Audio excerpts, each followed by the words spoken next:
Buletin Didik 15 September bersama saya, Syafri Izon Wahab. Assalamualaikum dan salam hormat. Kementerian Pendidikan KPM sedang memperincikan sama ada akan mengekalkan penggunaan takwim penggal dan cuti persekolahan 2021 yang dilanjutkan hingga Mac 2022 pada sesi persekolahan 2023. Menteri Kanan Pendidikan Datuk Dr. Razidin berkata, ini kerana banyak kelebihan dapat dimanfaatkan murid dan guru apabila sistem itu dilaksanakan yang dilihat lebih sesuai dan efektif. Peralihan darjah atau tingkatan yang akan berlaku pada bulan Mac tahun depan, ujarnya akan memberi tempoh masa 2 bulan untuk proses intervensi. Ia sekiranya ada murid keciciran sekaligus memastikan mereka lebih bersedia memasuki sesi persekolahan baharu. Kita akan buat macam 2021, kita boleh masukkan juga untuk tahun 2023. Ya, maknanya dia akan jadi sesi 2022, 2023. Berapa lama kita akan buat kaedah ini, kita sedang perincikan. Ada beberapa perkara yang kita sedang lihat dan insya-Allah kita akan jelaskan dalam masa terdekat. Sama ada kekal berapa lama itu, sebenarnya saya sebut, kita akan bincang dulu, kita akan lihat apakah pendekatan yang kita ingin laksanakan. Salah satu contoh paling jelas yang dapat dilihat membawa impak positif apabila peperiksaan sijil pelajaran Malaysia SPM yang sebelum ini dilaksanakan pada November atau Disember ditukarkan kepada Februari bermula tahun lalu. Kita dapati guru-guru, petugas peperiksaan serta anak-anak kita yang menduduki peperiksaan ini lebih selesa, khususnya di negeri-negeri yang terlibat dengan banjir. Dia kata kalau buat bulan 11, bulan 12, biasanya musim banjir ini, dia nak pergi sekolah, dia tak tahu. Kadang-kadang sekolah dia naik air, dia tak boleh pergi sekolah. Nak kena pindah tempat lain. Petugas peperiksaan pula nak kena ambil kertas, pindah tempat lain, cari tempat baru, susun balik jadual dan sebagainya. Ya, kalau kita lihat pengalaman 2020 amat teratur. Justru sesi libat urus terlibat sedang mempertimbangkan beberapa aspek bagi melihat pendekatan terbaik dalam memastikan murid tidak ketinggalan khususnya ketika pandemik ini. Beliau sebelum itu menjadi tetamu khas program Bual Bicara Soal Rakyat terbitan TV3 di Seri Pentas Petaling Jaya semalam. Turut hadir pengerusi kumpulan media Prima Berhad, Datuk Seri Dr. Syed Hussein Al-Junaid. Dalam pada itu, KPM sedang meneliti jenis tindakan yang akan dikenakan terhadap guru yang enggan divaksin. Menurut Datuk Dr. Razi, pihaknya dalam proses memuktamadkan bentuk tindakan yang akan diambil. Dan kita juga sedang berbincang dengan pihak Jabatan Perkhidmatan Awam dan juga pihak yang berkaitan melihat apakah tindakan susulan dalam konteks peraturan dan tata cara perkhidmatan awam terhadap guru-guru ini. Seperti mana saya sebut tadi, jumlahnya berbanding dengan yang ambil ini jumlahnya sedikit, ya, hanya 2,500 sahaja. Dan kita sedang meliti tindakan kepada 2,500 ini. Akan ada tindakan susulan. Tambahnya, pendekatan yang diambil terhadap guru yang enggan divaksin tanpa alasan kesihatan ketika ini adalah dengan menempatkan mereka di kawasan khas di sekolah apabila sesi persekolahan secara bersemuka dibuka semula pada 3 Oktober depan. Beliau berkata demikian pada sidang media bersama Menteri Kanan Keselamatan Datuk Seri Hishamuddin Tun Hussein di Wisma Pertahanan pagi tadi. Kementerian Pertahanan sedia menghulurkan bantuan kepada Kementerian Pendidikan bagi melancarkan proses pembukaan semula sekolah pada 3 Oktober depan. Menteri Kanan Pertahanan Datuk Seri Hishamuddin Tun Hussein berkata, kerjasama itu membabitkan persiapan sebelum pembukaan sekolah seperti susun atur bilik darjah, melancarkan pemberian vaksin kepada murid dan pelajar serta menyediakan kit ujian COVID-19. Saya beri jaminan kepada Datuk Razi bahawa Mendef sentiasa sedia untuk menghulurkan kerjasama dan membantu dengan sedaya upaya bagi membolehkan pembukaan sesi persekolahan kali ini berjalan lancar termasuk di semua sekolah dalam kem-kem ATM di seluruh negara. Dalam konteks ATM dan sekolah-sekolah di bawah tanggungjawab kita, saya harap ianya boleh dijadikan sebagai benchmark perdana aras untuk memenuhi apa yang telah pun diputuskan oleh Kementerian Pendidikan dari segi SOP-nya, dari segi vaksinasinya, dari segi ujian saringannya. Itu semua mesti berjalan dengan lancar. Beliau berkata demikian selepas mengadakan mesyuarat bersama Datuk Dr. Razi yang turut disertai Timbalan Menteri Kesihatan, Datuk Dr. Nur Azmi Ghazali. Tambahnya, proses pemberian vaksin kepada guru di sekolah dalam kem ATM seluruh negara berjalan lancar. Setakat ini, 1,990 daripada 2,169 orang telah melengkapkan vaksinasi. Mengulas mengenai aspek pemberian vaksin COVID-19 kepada pelajar, termasuk anak warga ATM, Datuk Seri Hishamuddin berkata, Kor Kesihatan Diraja sentiasa bersedia untuk diatur gerak bila-bila masa bagi membantu Kementerian Kesihatan, termasuk melalui Combat Medic Vaccination Team. Dalam pada itu, Kementerian Pertahanan juga bekerjasama rapat dengan KPM dalam usaha memperkasa pusat tuisyen dalam kem ATM, termasuk menambah baik modul pembelajaran serta memberi latihan kepada tenaga pengajar. Ibu bapa tidak perlu merasa bimbang dengan pembukaan semula sesi persekolahan yang dijalankan secara berperingkat mulai Oktober depan. Ini kerana KPM amat menitik beratkan isu keselamatan dan kesihatan warga sekolah dan sedaya upaya menggariskan kaedah yang terbaik dalam aspek pematuhan prosedur operasi standard SOP. Menurut pakar bidang pendidikan, pembukaan semula sekolah wajar bagi membolehkan murid yang kurang bernasib baik mengejar semula pelajaran, terutamanya bagi murid luar bandar, murid dari golongan B40 dan murid berkeperluan khas. Menurut pakar psikologi pendidikan, Profesor Datin Dr. Mariani Matno, perasaan risau, khawatir dan cemas ibu bapa sememangnya tidak dapat dielakkan, terutama apabila situasi semasa COVID-19 di negara masih membimbangkan. Bagaimanapun ibu bapa perlu lebih terbuka kerana mereka memainkan peranan penting memastikan anak-anak juga lebih optimis untuk kembali belajar secara bersemuka demi masa depan. Tapi dalam masa yang sama juga, jangan lupa bahawa segala peraturan yang telah ditetapkan itu ada keberkesanannya. Jadi kalau kita lihat 3S dan 3W, 3S dan 3W itu, semua telah dirancang begitu rapi. Dan bangunan sekolah juga wajib disanitize. Ya? Dan guru-guru, termasuklah pentadbir, termasuk kaki tangan sokongan, menggembeling tenaga. Saya kata menggembeling tenaga. Hanya untuk memastikan keselamatan kesihatan anak-anak ini. Ibu bapa disarankan untuk memahami terlebih dahulu pelaksanaan prosedur operasi standard SOP yang baharu selain perlu lebih rasional terhadap perkara ini, terutama setelah hampir 2 tahun para pelajar terpaksa mengharungi pengajaran dan pembelajaran di rumah PDPR. Profesor Datin Dr. Mariani juga mengingatkan bahawa sekolah merupakan platform yang bukan sahaja untuk mereka mendapatkan ilmu 3M, iaitu membaca, menulis dan mengira, tetapi juga untuk membina kemahiran hidup, kemahiran insaniah serta sosialisasi yang akan diguna pakai di masa hadapan. Walaupun tidak boleh bergaul mesra, namun interaksi antara rakan sebaya adalah perlu. Bagi Yang di-Pertua Majlis Pengetua Sekolah Malaysia MPSM, Muhammad Arifin Abdul Rahman, dia turut menekankan bahawa keselamatan anak-anak dan para pelajar sentiasa diberikan keutamaan.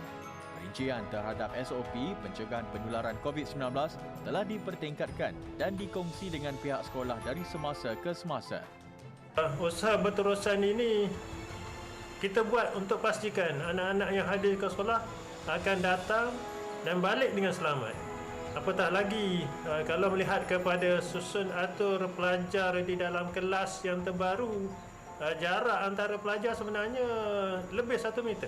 Jadi dalam hal ini ibu bapa sebenarnya tidak perlu risau. Kita di peringkat sekolah bersedia untuk melaksanakan dan juga memberi perhatian kepada aspek keselamatan anak-anak kita, di samping fokus kita juga untuk pastikan anak-anak kita mendapat pendidikan terbaik secara bersemuka. Dia turut memohon kerjasama ibu bapa untuk segera memaklumkan kepada pihak sekolah sekiranya mereka merupakan kontak rapat pesakit COVID-19 sekaligus mengelak untuk menghantar anak mereka ke sekolah.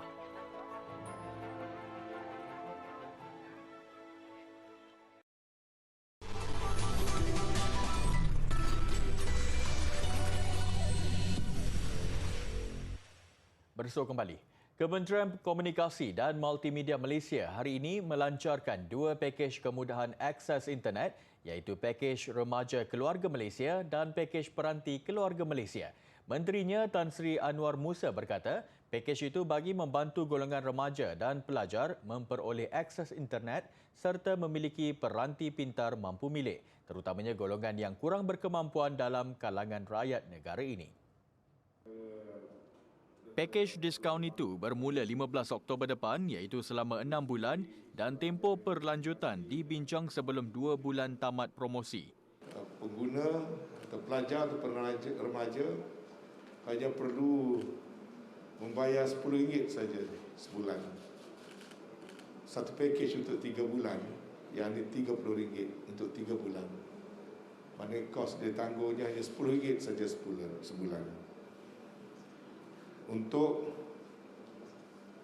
mereka mendapatkan sambungan internet tanpa kad, unlimited internet connectivity, kemudian mendapat gigabyte percuma 1 gigabyte sehari untuk 90 hari itu. Beliau berkata demikian pada sidang media pengumuman pakej diskaun perkhidmatan telekomunikasi untuk pelajar universiti di Ibu Negara. Pelajar dalam pada itu akan menikmati kemudahan data produktiviti bagi membantu pembelajaran dalam talian selain bekerja dari rumah. Nilai data setiap bulan sebanyak 20 GB juga akan memudahkan akses memuat turun video bagi permainan.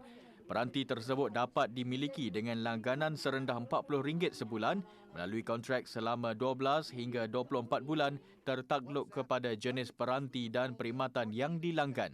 Pakej ini termasuk 1 GB data percuma untuk aktiviti produktiviti. Setiap pengguna yang layak boleh melanggan sehingga 2 pakej dengan mendaftar kad pengenalan yang sama. So dengan bantuan macam Menteri cakap tadi, untuk 1 gig sehari mungkin akan membantulah sedikit sebanyak kita punya progression class tu. So alhamdulillah lah, saya rasa bersyukurlah dapat. This would definitely reduce the financial spending, especially in these hard times pandemic, with all the MCO restriction. In terms of the finances that would be reduced from the budget spent on the internet package lah, so that I can relocate the finances on the purchase of courses online. Inisiatif ini hasil kerjasama dengan 6 syarikat telekomunikasi bagi menyediakan kemudahan penjimatan dengan kos lebih rendah.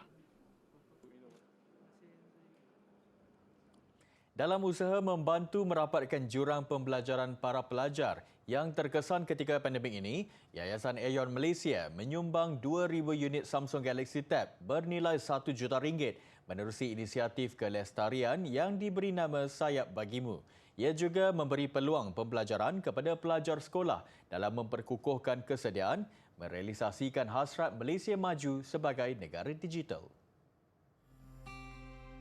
Sumbangan fasa 1 ini disampaikan kepada pelajar tingkatan 5 daripada keluarga B40 yang layak di 7 negeri melibatkan 292 sekolah. Inisiatif Sayap Bagimu ini turut melibatkan Yayasan Telekom Malaysia yang menyediakan sumbangan internet mudah alih Unify Mobile secara percuma selama 12 bulan.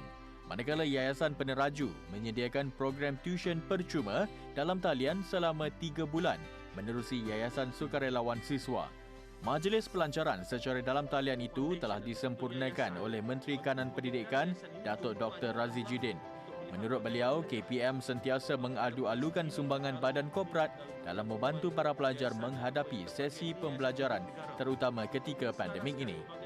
Dalam konteks ini, satu kerjasama yang baik di mana Yayasan Aeon telah menyampaikan peranti, Yayasan TM pula menyambung internet, Peneraju pula dan juga sekolah siswa memberi bantuan kelas bimbingan.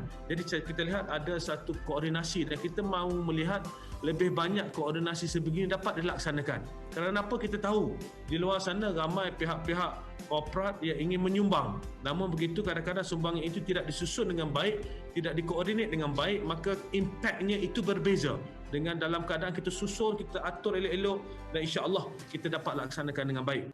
Penubuhan Yayasan Didik Negara bukan sahaja berperanan sebagai badan rasmi yang bertanggungjawab menggembling kerjasama dan komitmen pelbagai lapisan masyarakat untuk meningkatkan lagi kualiti pendidikan negara, tetapi juga sebagai badan koordinasi memastikan keselarasan sumbangan yang diberi diurus dengan baik.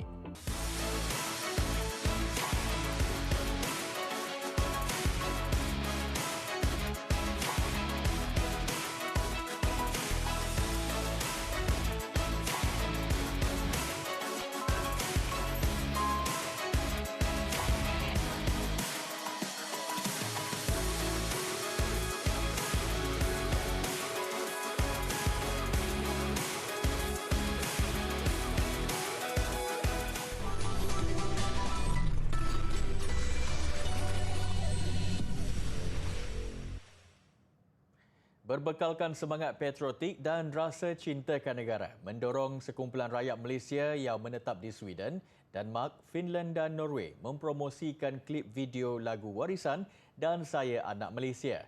Usaha menyiapkan klip video berkenaan digerakkan sejak September tahun lalu, membabitkan lebih 30 individu daripada komuniti masyarakat Malaysia yang bekerja, tinggal serta menuntut di sekitar Eropah.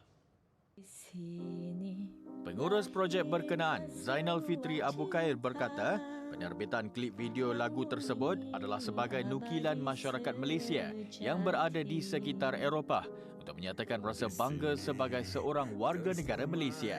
Jelasnya, meskipun berada jauh di perantauan, mereka tetap mengingati asal-usul, rasa cinta dan kasih kepada negara. Pemilihan lagu Warisan, tindangan penyanyi legenda negara Allahyarham Datuk Sudirman Haji Arsyad adalah bertepatan kerana mempunyai mesej kepada semua generasi muda supaya tidak melupakan asal-usul dan budaya Malaysia. Harus ku bawakan, kemana harus ku semaikan cinta ini. Cabaran mengumpulkan semua klip video rakyat Malaysia dari pelbagai bangsa dan pelbagai pakaian serta pelbagai budaya dari Sweden, Norway, Finland dan Denmark dalam suasana 4 musim iaitu musim luruh, musim sejuk, musim bunga dan panas. Penghasilan klip video berdurasi 6 minit 37 saat ini dibantu oleh Duta Besar Malaysia ke Sweden, Datin Paduka Nur Ashikin Muhammad Taib dan Duta Besar Malaysia ke Finland, John Samuel.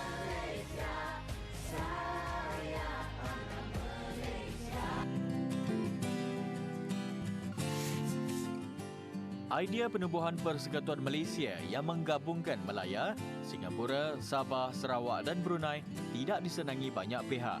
Bagi Indonesia, penggabungan itu menjadi ancaman kepada mereka kerana penubuhan Persekutuan Malaysia dipercayai salah satu cara Britain meneruskan sistem kolonial secara tidak rasmi di Asia Tenggara. Selepas pemberontakan Brunei ditumpaskan tentera British dari Singapura, Indonesia mengumumkan sokongan mereka terhadap kumpulan pemberontak dan menyatakan bantahan terhadap penubuhan Malaysia.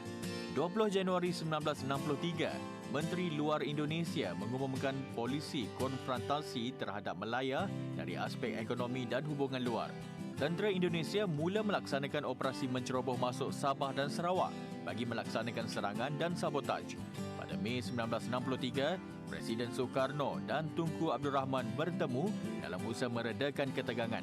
Namun gagal apabila Tunku Abdul Rahman menandatangani perjanjian di London pada 9 Julai 1963. 2 hari sebelum tarikh 31 Ogos, Kerajaan Malaya mengumumkan Malaysia bakal ditubuhkan pada 16 September 1963, sekaligus melanggar hasil perbincangan Indonesia-Malaya. Pada 25 September 1963, Presiden Soekarno mengumumkan kempen Ganyang Malaysia sebagai bantahan terhadap penubuhan Malaysia. Ini termasuklah beberapa siri serangan ke atas Sabah dan Sarawak selain pencerobohan masuk ke Singapura dan Semenanjung Malaysia dalam usaha mencetuskan ketegangan. Konfrontasi ini berjaya ditamatkan Major General Suharto melalui perjanjian keamanan yang ditandatangani pada 11 Ogos 1966 di Kuala Lumpur. Tindakan ini sekaligus memulihkan hubungan Indonesia dan Malaysia dan Singapura yang ketika itu sudah keluar dari Malaysia.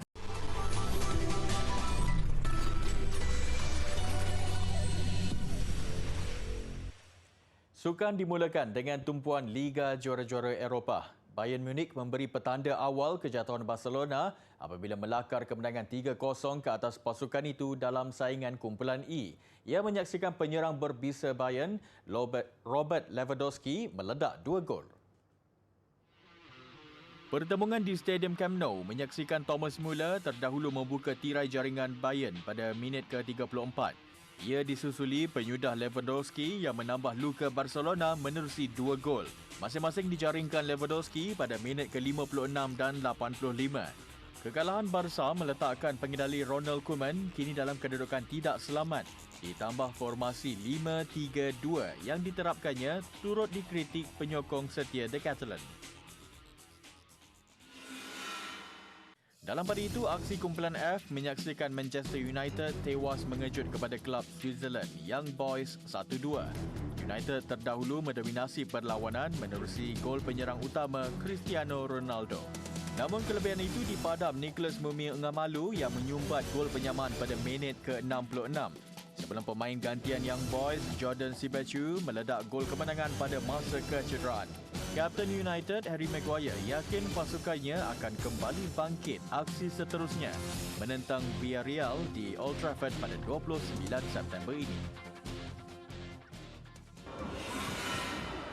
Sebelum aksi United Young Boys, seorang pengawal keselamatan rebah selepas terkena bola sepakan Ronaldo.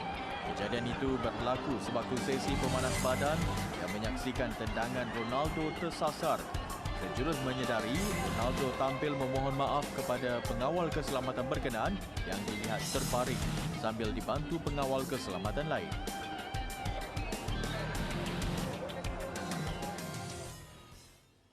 Beralih ke saingan Liga Juara-Juara Asia, juara bertahan Ulsan Hyundai cemas seketika sebelum berjaya meneruskan kemarahan ke peringkat seterusnya. Ia selepas menyingkirkan Kawasaki Frontale 3-2 menerusi sepakan penentuan, sepakan penalti apabila perlawanan pusingan 16 terbaik Zon Timur itu terikat dengan keputusan 0-0. Ulsan Hyundai, pemenang Liga Juara-Juara Asia musim lalu, ditentang Kawasaki Frontale dalam aksi kalah mati di tempat sendiri. Permainan kedua-duanya berlangsung seimbang dengan saling berbalas serangan memburu gol. Dua cubaan tuan rumah pada hujung perlawanan hampir memadam cabaran lawan dari Jepun itu. Namun pemenang terpaksa ditentukan menerusi sepakan penalti selepas kedudukan 0-0 kekal hingga 120 minit. Kawasaki Frontale terdahulu berada di depan hasil percubaan pertama. Pemain tuan rumah kemudian menyamakan kedudukan selepas menyempurnakan tendangan. Nasib nyata tidak memihak pelawat apabila dua sepakan gagal menemui sasaran. Sebelum Yunbit Gram muncul wira Ulsan Hyundai dengan menjaringkan gol kemenangan 3-2 pasukannya sekaligus mara ke peringkat suku akhir Zon Timur.